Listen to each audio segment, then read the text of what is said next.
mwanamke ambaye anataka kwa sasa hivi, kwa generation tulionayo, mwanamke ambaye anataka kuwa na mwanaume mwenye pesa, anatakiwa kuwa na pesa.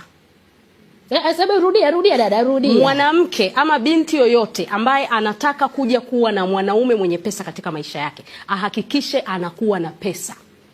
You can't meet your rich husband kwenye daladala za Mbagala rangi 3.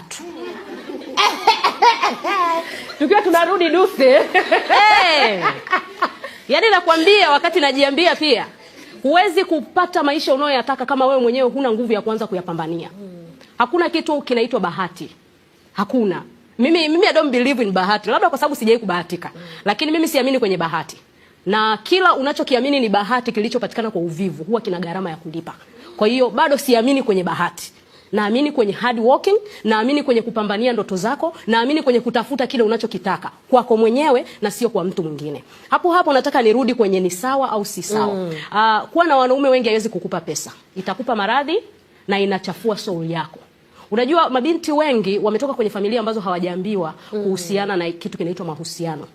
Kwa hiyo wao wenyewe hawana mahusiano binafsi yale nilotoka kuyazungumzia mwanzo. Hivyo anapoingia duniani na kukutana na mabinti wenye wanaume 4, 5, 6, 7 na wanawaaminisha kwamba hii lifestyle inaweza ikakupa vitu ambavyo wewe huwezi kuvipata ukiwa uko single ama ukiwa uko na mwanaume mmoja, wanakupotosha kwa sababu hiyo kazi sio kwa ajili ya kila mtu. Hiyo ni kazi ya kukana utu wako, ya kukana future yako na ya kujikana wewe mwenyewe. Dhambi pekee ambayo nawaambiaga watu wengi, dhambi pekee ambayo haimuhusishi Mungu ni dhambi dhidi ya mwili wako mwenyewe. Kwa kama wewe hujipendi kiasi cha kuruhusu kuichafua nafsi yako, hakuna mtu ambaye atakuja kukupenda kiasi cha kukupa vitu vizuri maishani. Eva, tunachafuaje nafsi kwa kuwa na wanaume wengi? Nafsi inachafuaje? Sasa ukiwa na wanaume wengi unavunaje pesa bila kuzini?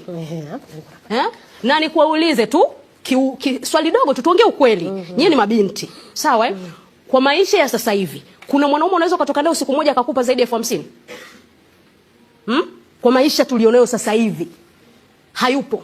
Yaani nasema uwazi, na kaka zangu huko wanaosikia wataweka hata comment mitandaoni. Hakuna mwanaume atakupa zaidi ya 50,000. Na hapo ni amekuheshimu na amekuelewa.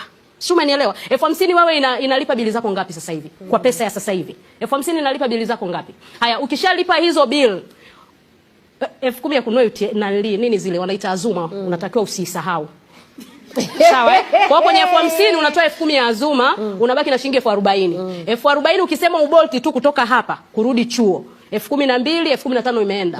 Hiyo 50,000 haifikii hata nukta ya thamani yako wewe. Hata ukipewa sasa hivi milioni 1 na mwanaume, kwa thamani yako wewe haifikii hata nukta. So lazima ujue thamani yako. Huku duniani wanasema kila mtu ana bei yake. Kila mtu ana bei yake. Mimi huwa naamini maana ya bei ni maana ya thamani. Kila mtu ana thamani yake. Vile utakavyojitambulisha hapa duniani ndivyo dunia itakavyokubeba. Ukijitambulisha kama the cheapest one, utakuwa ni ile bidhaa ambayo itatoka kwa huyu, itaenda kwa huyu, itatoka kwa huyu, itaenda kwa huyu, lakini ni bidhaa ambayo haiishi sokoni, lakini haijawahi kumtajirisha mtu.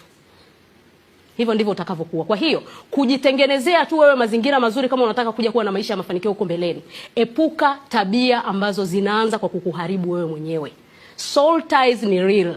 Once you give your body to someone, unapokea matatizo yake, unapokea maurahibu yake, unapokea changamoto zake, unaanza kutembea nazo. Si kila mtu anajua kujitakasa kutoka kwenye soul ties. Sasa jiulize sasa hivi wewe ni binti, una relationship 10. Una break up zako za kutosha huko nyuma, una mnyororo wa maana. Wanaita body counting. Hizo body count mpaka unakuja kufikia ile wakati unamtafuta soulmate wako. Hujui jinsi ya kuondokana nazo. Do you think utakutana na mtu sahihi?